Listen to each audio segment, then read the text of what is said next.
प्रश्न प्राप्त हुआ कि क्या व्यक्ति अकेले रहते हुए, एकाकी रहते हुए प्रसन्न रह सकता है? हमारे लिए अच्छा क्या है, हम एकाकी रहें या फिर हमें किसी का साथ चाहिए होता है? और जब इस प्रकार के प्रश्न किए जाते हैं कि हम अकेले हैं, हम अकेले बेहतर हैं, तो वहाँ पे सीधा सीधा सा अर्थ ये होता है कि अगर कोई लड़का है तो उसकी गर्लफ्रेंड है या नहीं, और अगर कोई लड़की है तो उसका कोई पुरुष लड़का बॉयफ्रेंड है या फिर वो इस प्रकार के संबंध में है या नहीं। एकाकी होने से, अकेला होने से ये अर्थ नहीं होता कि वो परिवार के संबंध में, संदर्भ में उस बात को कह रहे हैं। वो सीधा सा अर्थ यही होता है कि वो किसी इस प्रकार के रिलेशन में, संबंध में है या नहीं। वास्तव में अगर इसको हम थोड़ा सा विस्तार से इस पर चर्चा करें तो किसी व्यक्ति का होना हमारे साथ या फिर न होना बहुत अधिक हमें प्रभावित नहीं करेगा अगर हम सजगता के साथ अपने जीवन को जीते हैं, और अगर हम सही तरीके से व्यक्ति का चुनाव करते हैं, ऐसे व्यक्ति का चुनाव करते हैं जिससे कि हमारे जीवन में कुछ बढ़ोतरी हो, जो कि स्वयं भी प्रगति करना चाहता है और हमारे लिए भी वो कुछ बेहतर सोचता है। वो किसी स्वार्थ के आधार पर हमारे साथ बंधा हुआ नहीं है, उसे हमसे कुछ चाहिए नहीं। केवल आपकी प्रसन्नता में ही जिसकी प्रसन्नता हो और आप दोनों इस प्रकार से एक दूसरे से जुड़े हुए हों कि आप हर तल पर जीवन के एक दूसरे को आगे बढ़ाएं, संवर्धन करें, ना कि गिराएं, ना कि उसे पीछे खींचने का काम करें, ना कि उसके समय को नष्ट करें। इस प्रकार की स्थिति आजकल देखने को कम ही मिलती है। ऐसा समाज का परिवेश नहीं रहा है। अधिकांश मैं देखता हूँ, युवाओं के लिए मैं विशेष कार्य करने का प्रयत्न करता हूँ, मार्गदर्शन करने का प्रयत्न करता हूँ, लेकिन युवाओं की जो अधिकांश ऊर्जा व्यय हो रही है वो इसी चीज़ों में व्यय हो रही है कि वो किसी संबंध में अपने आप को बांधे रखता है और उसमें केवल जो उनका आधार होता है, जो उनका स्वार्थ होता है, वो क्षणिक सुख, वो देह, वो शरीर, या फिर वो कोई इस प्रकार का अस्थायी भाव जो कि बड़े निम्न स्तर का है, जिसमें कोई बढ़ोतरी नहीं। अब देखें, संगति तो मीरा ने भी ईश्वर की या फिर संगति मीरा ने गुरु रविदास की, लेकिन वो संगति कैसी थी? वो उसे बहुत आगे लेकर के गई। अगर ऐसा संगी आपको मिलता है तो आपके जीवन में विशाल परिवर्तन आ सकते हैं, लेकिन वो केवल देह के स्तर पे न हो, वो केवल इस स्तर पे न हो कि मुझे उस व्यक्ति से कुछ प्राप्त हो जाए, मुझे उस व्यक्ति से कुछ ऐसा सुख मिल जाए जिसकी अपेक्षा में हम उस व्यक्ति के साथ चल रहे हैं। वो ऐसा हो कि जो हमें हमारे आंतरिक अनुभवों से जोड़ सके, जो हमें हमारे अंतस चेतना से जोड़ सके। अगर ऐसे संबंध हैं तो संबंध बाधा नहीं है, और अगर ऐसे संबंध नहीं है तो उससे बेहतर है कि हम एकाकी रहें, एकांत में रहें, अकेले रहें। वो आपके लिए श्रेष्ठ है, क्योंकि आप अपने आप से, अपने अंदर से बहुत सारी चीजें विकसित कर सकते हो। अब अधिकांश चीजें हमारे अंदर से ही आती हैं। आपके साथ में बातें करता हूँ, आपके साथ में लाइव सेशन के माध्यम से मार्गदर्शन करता हूँ या फिर वीडियोस के माध्यम से, तो चीजें पढ़ी पढ़ाई कितनी होती हैं। चीजें जो मस्तिष्क में आती हैं, जो विवेक है, जो अनुभव है, वही आपके साथ साझा किया जाता है। तो किताबी ज्ञान या किसी अन्य माध्यम से प्राप्त किया गया ज्ञान हमें उस स्तर पर हमारा मार्गदर्शन नहीं कर सकता, और हमें जीवन के पल पल पर अगर सजग रहना है तो हमें शास्त्र सम्मत, गुरुजनों से बताया हुआ और सबसे बड़ी बात अपने विवेक से, अनुभव से सीखा हुआ ज्ञान, इन सबको मिलाकर के किसी चीज के बारे में एक दृष्टिकोण विकसित करना होता है। समझ रहे हैं? अब इससे आगे अगर मैं बढ़ते हुए, एक मुझे दृष्टांत याद आता है। एक बार रामकृष्ण परमहंस जी के पास एक व्यक्ति जाते हैं और वो कहते हैं कि मुझे उस तत्व के बारे में जानना है, मुझे ईश्वर के बारे में जानना है, मेरी कुछ एक रूपता हो ईश्वर से, ऐसी मेरे मन में बड़ी प्रगाढ़ इच्छा है। ऐसा उस व्यक्ति ने कहा। तो रामकृष्ण परमहंस जी ने उससे पूछा कि कभी तुमने प्रेम किया है क्या?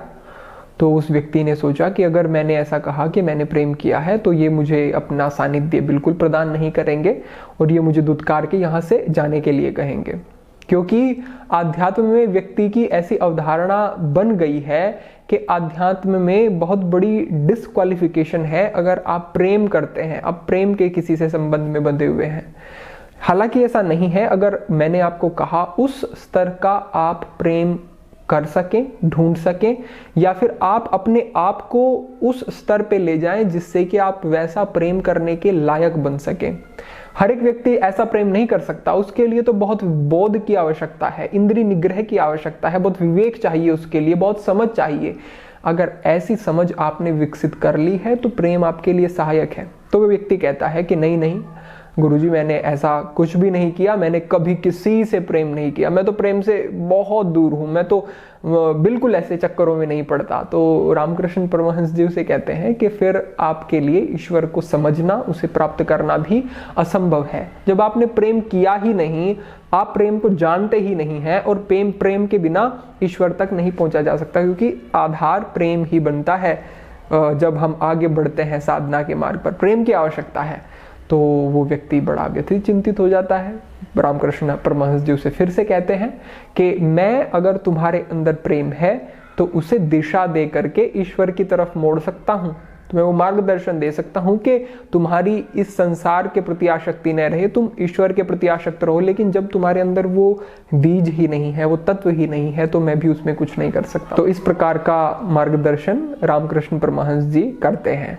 तो सीधी सी बात समझने वाली ये है कि हमें संगति अगर चाहिए तो सुसंगति होनी चाहिए। संगति ही आपको आपके भविष्य के लिए मार्ग दिखाती है, आपके जीवन में बहुत सारे परिवर्तन आते हैं। संगति तो व्यक्ति अपने आप की भी करता है, और संगति व्यक्ति अगर किसी के साथ भी जुड़ा हुआ नहीं है, आप अकेले भी बैठे हैं, तो भी मन को कुछ आलंबन चाहिए, किसी ना किसी आधार पर निरंतर हमारा मन मस्तिष्क काम करता रहता है, तो वहां पे उन विचारों की संगति हो रही है।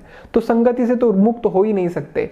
तो इतने बारीकी से हमें समझना होता है कि हम विचारों का भी जिनका संग कर रहे हैं, जिन विचारों से भी जुड़ रहे हैं, वो विचार कैसे हैं, उन विचारों की गुणवत्ता कैसी है, इस तरफ भी ध्यान देना, सोचना बहुत जरूरी है। अगर व्यक्ति अपनी ही संगति मात्र सही प्रकार से कर ले तो बहुत बड़ी स्थिति को प्राप्त हो सकता है, जो शास्त्रों में कहा गया है कि तदादृष्टो स्वरूपे अवस्थानम। व्यक्ति अपने स्वरूप को जान ले तो बाहरी किसी भी चीज से, शास्त्र से भी उसका कोई प्रयोजन नहीं रह जाता।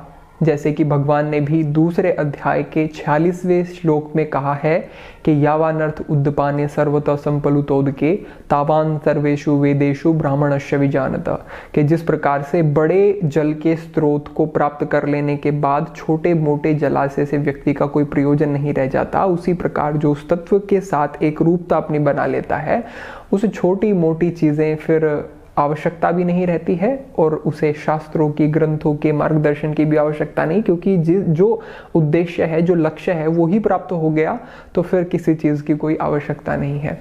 तो ऐसी मन की स्थिति बन सकती है और हमारी भी प्रगति बहुत अधिक हो सकती है। आप अपने जीवन के अभिष्ट लक्ष्य को प्राप्त कर सकते हैं, जीवन में सफलता प्राप्त कर सकते हैं, जो भी चाहें वो आपके लिए सुलभ हो सकता है अगर आप अनन्य चेता हो जाएं। आप केवल अपने लक्ष्य के विषय में सोचें, अपने जीवन की बेहतरी के विषय में सोचें। और निश्चित रूप से फिर से वही बात मैं कहूँगा कि संगति अगर अच्छी है तो वो आपके लिए महत्वपूर्ण हो सकती है, लेकिन इसके आधार पर अपने आप को ऐसे विकल्प न दें, अपनी वास्तविक स्थिति को समझें। अपने आप को ये ना कहें कि हमारी स्थिति तो पूरी शुद्ध है, पूर्ण रूपेण हम तो सब चीज़ों से मुक्त हैं। मुक्त वही होता है जिसकी स्थिति अध्यात्म में भी बढ़ चुकी है, जो कि अपने आप को बड़ा शांत कर चुका है, जो कि अपने एक एक कार्य के प्रति सजग है, जो कि अब भावनाओं से, इच्छाओं से, इंद्रियों से प्रेरित होकर कुछ नहीं करता, जो कि विवेक से प्रेरित होकर के ही सब कुछ करता है। ऐसी स्थिति को प्राप्त व्यक्ति की ओजस्विता, विचार, तेजस्विता एक अलग ही होती है। अगर आप उस स्थिति में पहुंच जाएंगे तो आपका परिवेश, समाज, आपके परिजन, आपसे संबंधित व्यक्ति ही आपको बता देंगे कि आप कुछ विशेष हैं। हो सकता है वो आपकी आलोचना करें, लेकिन ऐसा नहीं हो सकता कि कोई विशेष प्रतिक्रियाएं ना हो, क्योंकि जब आप उस स्थिति में पहुंच जाते हैं तो प्रत्येक व्यक्ति आपको समझ नहीं सकता। जो समझेगा वो प्रशंसा करेगा और जो नहीं समझेगा वो आलोचना, लेकिन कुछ ना कुछ होगा ज़रूर। तो थोड़ी सी आज यही बात थी, छोटा सा मार्गदर्शन है।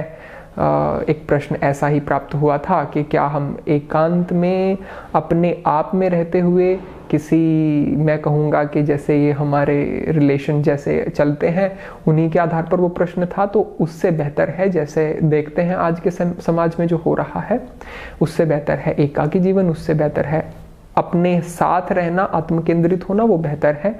बाकी सभी के साथ अच्छा व्यवहार हो, इसका अर्थ ये नहीं है कि केवल आप अपने से ही मतलब रखें, दूसरों के प्रति जो आपके दायित्व हैं उनका निर्वहन करें, लेकिन एक एक व्यक्ति जिसके साथ आप बात करते हैं, जिसका आपके जीवन पे प्रभाव पड़ता है, उसके प्रति सजग रहें, उसका चुनाव ठीक तरीके से करें, बड़ी सजगता के साथ।